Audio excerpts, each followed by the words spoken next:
ఇషాన్ కిషన్ ఎలా అవుట్ అయ్యాడు అసలు నిన్న? దీపక్ చాహర్ బాల్ వేసాడు, లెగ్ సైడ్ నుంచి అది నేరుగా రికల్టన్ చేతిలోకి వెళ్ళిపోయింది. అసలు ఆయన బాల్ కి టచ్ అవ్వలేదు, ఆయన టచ్ అవ్వలేదు, అసలు వికెట్ కి టచ్ అవ్వలేదు, దేనికి టచ్ అవ్వలేదు. ఆయన పాటికి నడుచుకుంటూ వెళ్ళిపోతారు ఏంటి, నాకు అర్థం కాలేదు.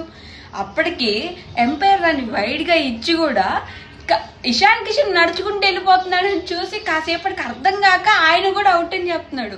అది కూడా నాకు ఇంకొక డౌట్ ఉంది. ఇప్పుడు అంటే క్రికెటర్స్ నడుచుకుంటూ తప్పు అని తెలియక వెళ్ళిపోతుంటే, అది జరగలేదని తెలియక వెళ్ళిపోతుంటే ఎంపైర్స్ ఆపొచ్చు అని చెప్పారు కదా.